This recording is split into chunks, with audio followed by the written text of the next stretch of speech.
Howdy ho again, everyone. Today we're embarking on a survival to 200 days in Factorio on a Death World island. I'd never beaten Factorio before this, and I spent 36 hours recording this session in my room, but by the end of that time, I had reached apotheosis. This video is a follow-up to the first 100 days. If you want to check that one out, the link will be in the description. But for now, so I embarked on 200 days. Day 101. The main base was set up and productive, but by this point in time we were beginning to run low on iron with less than 2 million remaining, so I began to cap out my expansion beyond the island on the northeast part of the mainland, placing flame turrets situated behind an entire wall of laser turrets, which were behind an entire wall of walls. Nothing would get through that, probably. Hopefully. But for now, let's just ignore it and move on. I placed radars so that I could see what was going on in the north, since spiders were already assaulting the walls on our defenses. I replaced some broken infrastructure, had my logistic bots do some repairs. I couldn't keep making trips anywhere for a base this big after all, so I'd have to automate some repairs next. The day came to a close. Day 102. I made my way back to the main base.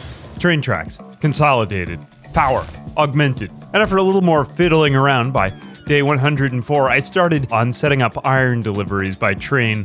Automated. By day 106, with a little more back and forth, I'd finally started in full effect on train stops, titled Christian Hillbrands and Eclipsed Wraith. Shout out to Christian Hillbrands and Eclipsed Wraith. Whoever you are inside my game. Day 107, I boarded the train and began making trips to prepare the mining outpost, laying out boxes, belts, and making sure everything was being pooped out properly. All this work occupied me until around day 110, when I finished off the miners, belts, and loading stations, at which point I spotted some of my logistic bots floating toward me, tired in the distance to suck out my electrical power for some extra battery. Buzz. They had crossed the entire ocean just for a drink of some electrical juice. By now, it seemed, my Logibots had begun making cross-continental repairs without me even noticing.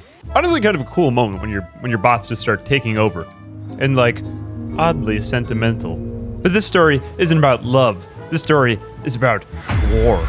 Day 111. I returned to the main base to a similar site to watch my Logibots hard at work placing stone bricks.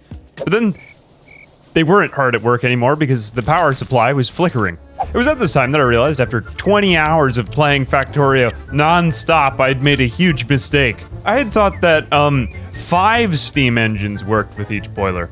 That's wrong. Don't do that.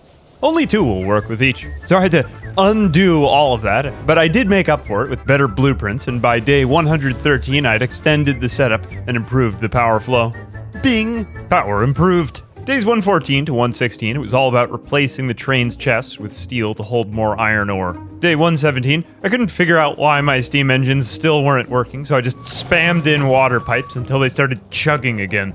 Success! Then it was on to belting the iron deliveries smoothly into the smelting column at our main base. That didn't work, so I just gave up and worked on other stuff instead. Days 118 to 121, it's back to fiddling around, managing production ratios, extending the smelting columns, and generally, a lot of head scratching. Never mind, just keep going anyway. Days 122 to 126, we continued our way north. My production lines now were scaling to automate the production of faster red belts, but my resources were beginning to grow stretched thin. Nonetheless, we pressed on, and by day 128, I had embarked upon a new experiment.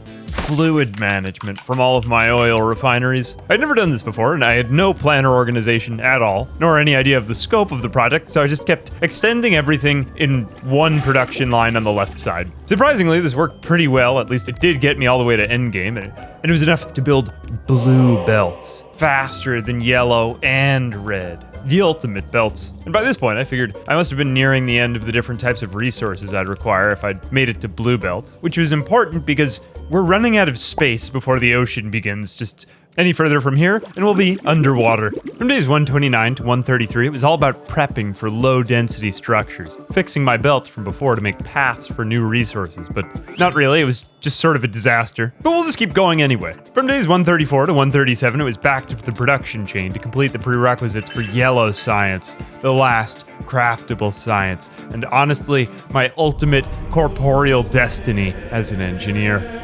Yeah, everything was stretched thin and really disorganized though, so from here to day 140, it was just all about slightly adjusting the belts to improve flows and outputs, which actually, as it turns out, works pretty well. And for the record, I do kind of pride myself the first time through playing a game without overly relying on guides. It does make the old factories all the more interesting to revisit years later, and honestly question your old thinking habits. Days 141 to 143 is back to the Iron Outpost to extend the logistics network, all culminating in the magical moment when our Logi bots were finally using their repair kits to reinforce our broken down defenses autonomously through the power of self-guided robotics. Honestly, a pretty cool moment for a game where you spend so much time alone. It finally feels like you have thousands of allies who just suddenly join you on your side. The next day, I returned to the main part of the factory to continue my projects, but then I realized my fluid ratios were all wrong. So to solve the problem, I didn't solve the problem, I just avoided it, and I kept building a whole bunch of tanks to store all the runoff oil. I never solved the problem, it just kept ballooning ominously in front of my eyes. Fluid. It's too complicated. Days 145 to 146, more fiddling around, and then a little ominous blip on the radar where a small nest was killing all my logistics bots near the sea in the northeast. A biter nest. Now it would be the offensive. I attacked the nest, gunning everyone down, taking biter women and children from their homes. But now the perimeter was secure.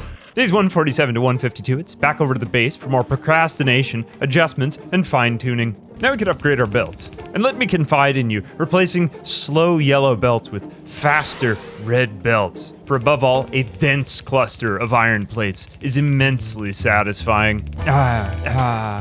Days 153 to 155. There wasn't enough green on the screen. Electric chips needed expanding, so that meant plastic bars also needed expanding, all culminating in a lot of head scratching and honestly figuring out how to balance belts with splitters, just through a lot of trial and error. But then after that, days 156 to 158 were somewhat more of a Kafkaesque nightmare. There's always a point in Factorio playthroughs where learning takes place. I couldn't honestly figure out what I was doing wrong, which is normal for this type of thing, I suppose. And this is where we arrive at the limits of belt technology and the importance of honestly memorizing a few ratios and supplying resources for electric chips on site. I was doing neither of these things, so I just puzzled around until my puzzler was sore, and eventually, through trial and error, I produced more green chips. Now that you've learned from my mistakes, you can do better. Days 159 to 162 was another expansion, the steam engines and the logistics network to follow. We're gonna need more coal for all this, so by day 165 I made my way south to build another coal mining facility. Now it was time to check the southern outpost. I hadn't in a while after all, so I extended the logistics network down there too on day 167 for further automation of our defenses. And now that the logistics network existed, it would be important to supply it with goods, so I came back home to build enough repair kits on hand to fix the walls all over from the frequent biter attacks. Day 171, I built another stone mining outpost on the island. 172, I blew up all the cliffs with dynamite, and then I rested, just for a moment to observe the pollution. All the heat, just radiating out onto thousands of angry biter nests just beyond my territory. I was safe for now, but expansion would probably be problematic. Best not to think about it yet. We still had some copper and hence breathing room for now. There was still some time to get things running right. Everything was pretty jacked up. So I embarked on longer term projects. Days 173 to 177, I looked at my horribly inefficient cargo train ore delivery system. It wasn't good. It was pretty jacked up and the stream of iron was admittedly tepid and low efficiency. Counterintuitively, splitters alone don't really work here, and huge shout out to Neilhouse here. I honestly couldn't figure out what to do, so I just used one of this man's brilliant designs. I'm a big fan. If you want to get a full 4 lanes of iron ore, you have to use a bunch of turning belts, followed by an unusual array of both splitters and underground belts arranged into this configuration. If you really stare at it for a while, it's flat out genius, but it's kind of counterintuitive. I will leave the link in the description to the video if you want to try it out, since I basically just copied his design. In the end though, all worthwhile for the high pressure streams of iron that came flowing through the base. 4 in full, packing our smelting columns to the max with dense mountains of iron ore to optimize the factory's efficiency. Day 178, satisfied with the new iron plates being pooped out and improving everything's flows, I scanned over my radars, savoring the security and automated defense systems and all the planning and engineering, all just humming along now that had brought my designs to life. By day 180, the factory was growing flush with all the new iron plates flowing in that we were producing, filling all our belts with the resulting resources. But now there wasn't enough copper, I noticed. So on day 181, I started an electric copper smelter. Simple enough this time. All of this new crap led to a belt completely filled with green electric chips on the main bus. Finally. This would be essential for supplying late-game resources, which we're coming into now. Day 183, it's back to the iron outpost to fix the delivery belts there too, keeping everything on an even hum. All culminating in the product of this effort on day 186. The spidertron. A giant, menacing, bug-like robot walker abomination. Picking people off, zapping, shooting, and blasting bugs away. You'd think it would be cool, but it's not really good. At least at first. But I, overestimating its powers, I charged in at the enemies at the north and then fled from their spit. So I just kept it parked at my base for now. Sadly, lame. I couldn't expand yet, but honestly, whatever, my defenses were now operational, but if I wanted to expand a new territory, I'd probably need to rely on something that packed a greater punch at longer range, greater firepower. It all turned to artillery.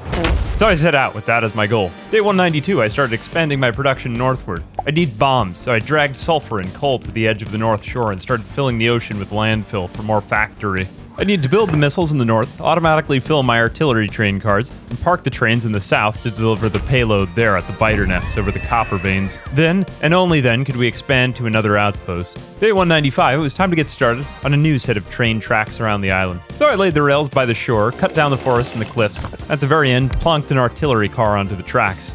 Everything was just about ready. Next, we just need to handle the missiles and the automatic supply, handle the train schedules, and the barrages near the biter nests in range. Days 196 to 197, it was on to building the assemblers for the artillery shells themselves. I've never actually done this before, so honestly didn't know if it would work, but finally, on day 198, with my first 2 missiles fresh off the belt, I carried them over for a test run on an experiment just north of the iron outpost to shoot the living daylights out of the biter nest to the north. Despite all this, little did I know this event would trigger the single largest swarm of biters I'd yet seen on my northern wall. In biblical proportions, they washed on the walls, burned alive by our flamethrowers, festered by my first successful offensive on their homes. Confirmation. This would work, eventually. All that effort for this destructive capability. And what lay next would probably be a slaughter.